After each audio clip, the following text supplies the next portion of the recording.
Hola, ¿qué tal están? Comentario del libro Filosofía de la mente, una panorámica para la ciencia cognitiva de William Bechtel. Realmente este libro es de un filósofo norteamericano, nacido en 1951, y que realmente en California desarrolla una labor filosófica de primera línea. Lo que voy a hacer es comentar simplemente un capítulo hacia el principio del libro donde Bechtel habla de algunas perspectivas sobre la filosofía de la mente. Haré un comentario de algunos fragmentos de este capítulo. Dice al principio lo siguiente: ¿qué es la filosofía de la mente? Introducción. Dice, este libro está dedicado a introducir los problemas básicos de la filosofía de la mente para aquellos que practican otras disciplinas de la ciencia cognitiva: psicología cognitiva, inteligencia artificial, neurociencia cognitiva, lingüística teórica y antropología cognitiva.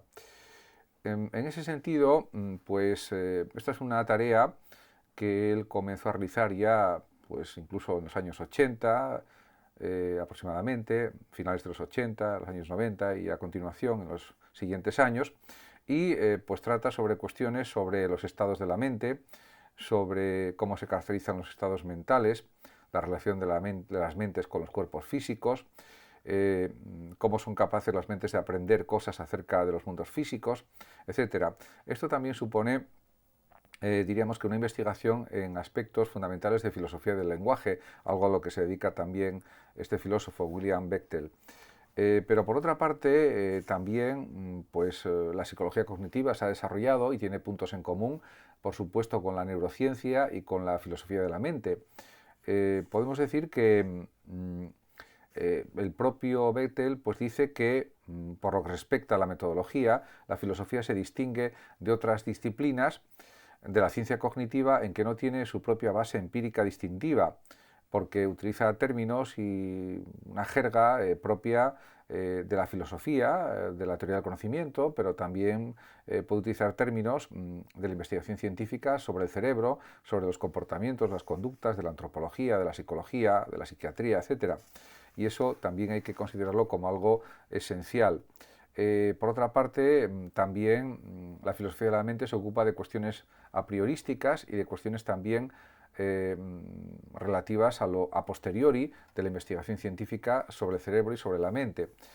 También se dedica a realizar análisis sobre la estructura del lenguaje, porque eso también es significativo para entender nuestro lenguaje mental, nuestro lenguaje interno, nuestro lenguaje externo, etcétera. Por lo tanto, diríamos que también dentro de la filosofía de la mente está la epistemología, ¿no?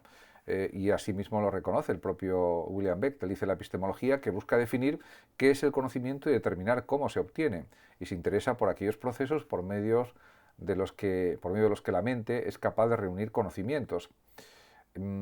También incluye la filosofía de la mente la cuestión, por ejemplo, de los temas de la metafísica. Se interesa por identificar los géneros de cosas que existen en el mundo, la ontología, etcétera. De hecho, actualmente el tema de los quarks, de las partes mínimas de la materia, de los átomos, también forma parte de las investigaciones diríamos epistemológicas, y que también están en relación con la filosofía de la mente.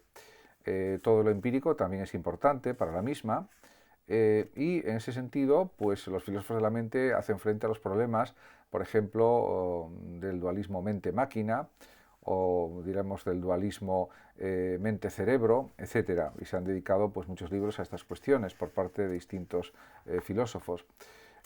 Por otra parte, también William Bechtel da muchísima importancia al lenguaje, y en ese sentido, así también lo reconoce el propio autor.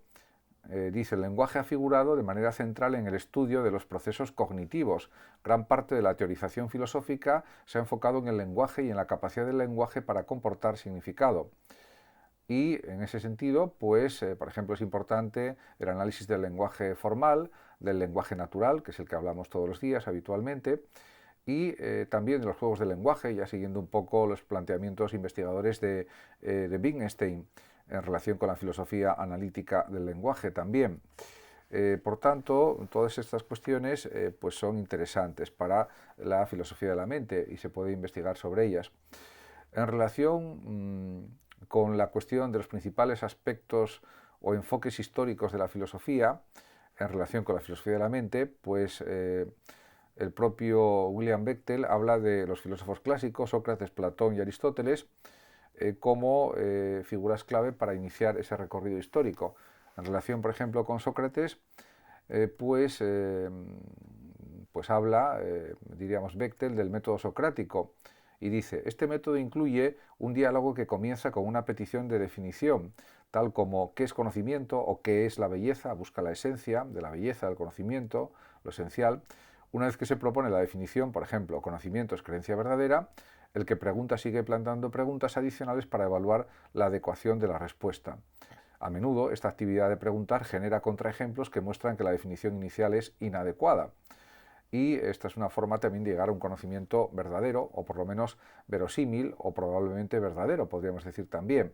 Por tanto, en estos aspectos está claro que el planteamiento mayéutico de Sócrates es esencial para avanzar en el conocimiento y diríamos todo desde una perspectiva idealista, claramente, porque por ejemplo el intelectualismo moral socrático a mi juicio no es válido, porque una persona puede conocer perfectamente lo que es el bien y el mal y actuar siguiendo el mal y no el bien.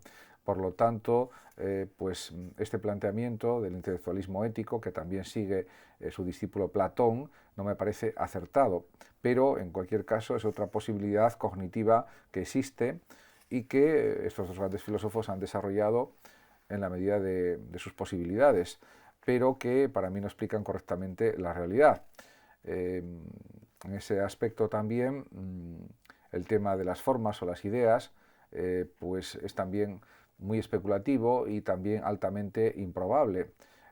Considero que las razones que da Aristóteles para rechazar el mundo inteligible platónico, ese mundo divino que él propone, me parecen válidas totalmente.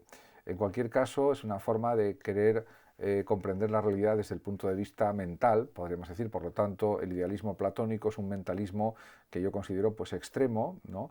Porque considera que realmente el cuerpo es la cárcel del alma, por ejemplo, en su antropología, en la antropología platónica, y esto es exagerado, porque es verdad que hay unas tendencias corporales que pueden dominar los pensamientos, los sentimientos, las formas de pensar y de sentir de los sujetos, pero eso no indica que pues eso sea absolutamente insuperable, sino que la propia persona a través de su fuerza mental pues puede superar esos condicionamientos de lo material, de lo corpóreo, y en realidad esa es la filosofía de fondo del propio Platón, incluso partiendo de la afirmación de su idealismo evidente, por otra parte.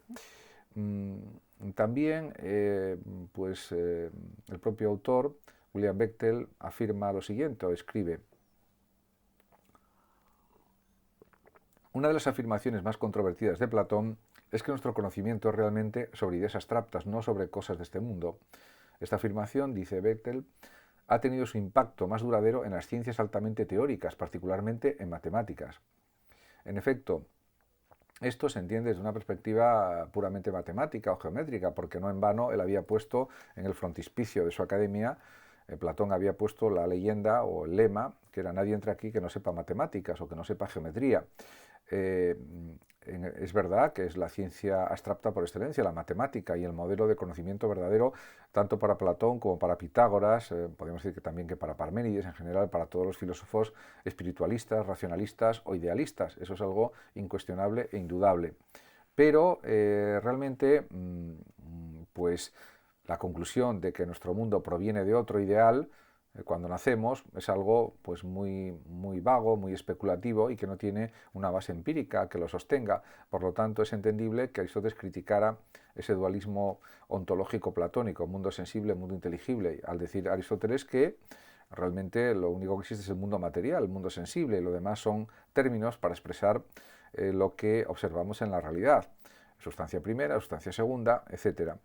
En ese aspecto, pues es evidente también que para Aristóteles, para conocer un objeto tenemos que conocer su forma. Así lo dice el propio autor del libro, William Bechtel, cuando dice: el adquirir conocimiento de un objeto exigía para Aristóteles el reconocimiento de la forma que había en él. Aquí la forma está unida al aspecto material de un cuerpo, a la forma material de un objeto y no pues a una idea abstracta en sí misma. Por lo tanto, y lo dice el propio William Bechtel, al igual que los científicos cognitivos modernos, Aristóteles se interesaba más por cómo podemos representar en nuestras mentes los objetos del mundo que en otras cosas. En ese sentido, tenía una mentalidad más parecida a la actual, Aristóteles, porque él consideraba que todo lo que no fuera observable, visualizable, que no fuera empírico, no podía ser objeto de conocimiento, con lo cual diríamos que el realismo de Aristóteles es un empirismo, claramente, y se anticipa pues, a las obras de John Locke sobre el entendimiento humano, de Hume también, investigación también sobre el conocimiento, el entendimiento humano, etc. Por lo tanto, podemos decir que realmente pues Aristóteles está en una línea, diríamos, parecida a la actualidad, a lo que actualmente se está investigando, por supuesto, salvando las distancias de que él vivió hace 2300 años y también tuvo errores en su observación de la naturaleza, de los seres vivos, a pesar de ser un gran biólogo y un gran filósofo y un gran pensador. Pero ciertamente eso también hay que ponerlo sobre la mesa. En ese sentido, otro gran movimiento filosófico fue el racionalismo, pero claro, el racionalismo estaba, podemos decir, basado también en la religión y diríamos que caía en círculos viciosos o en verdades circulares que no tenían una forma de ser comprobadas. Y dice al respecto, por ejemplo, el propio William Bechtel en relación con la filosofía cartesiana y su relación con la filosofía de la mente. Decía, al establecer que de su existencia no se podía dudar, Descartes pensó que había descubierto un método para establecer afirmaciones sobre aquello de lo que podía estar seguro. Afirmó que la idea de su existencia era clara y distinta. Para él una idea era clara cuando captábamos su esencia, era distinta cuando la percibíamos diferenciada de otras ideas. Descartes formó la hipótesis de que todas las ideas claras y distintas son verdaderas y se marcó la tarea de justificarlo.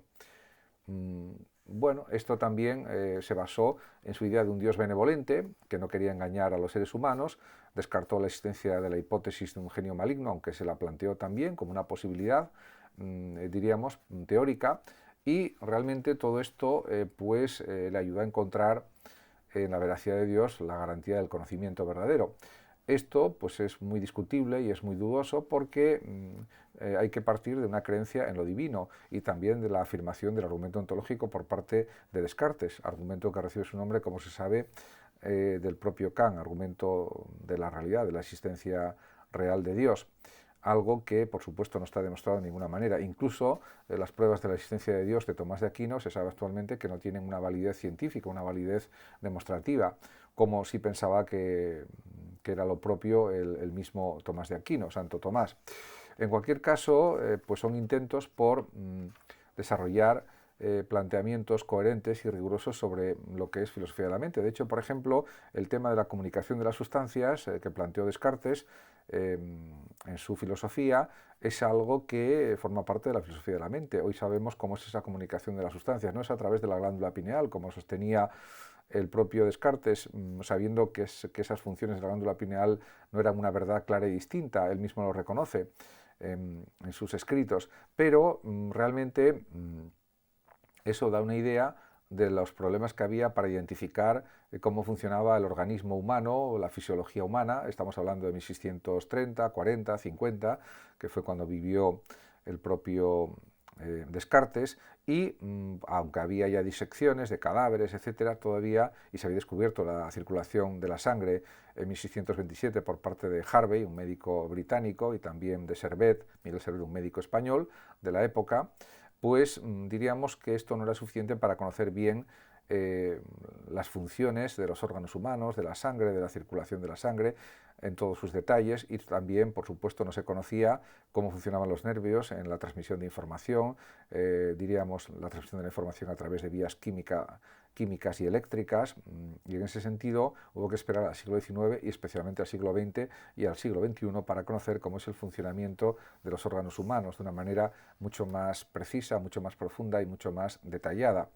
entonces simplemente se hacían suposiciones de tipo especulativo, de tipo metafísico, pero sin una base empírica que sostuviera esas especulaciones. Por ejemplo, cuando habla Descartes de los espíritus animales, que intentan dar razón de por qué se producen los movimientos de los miembros humanos, etcétera, pero eso no tiene una base científica.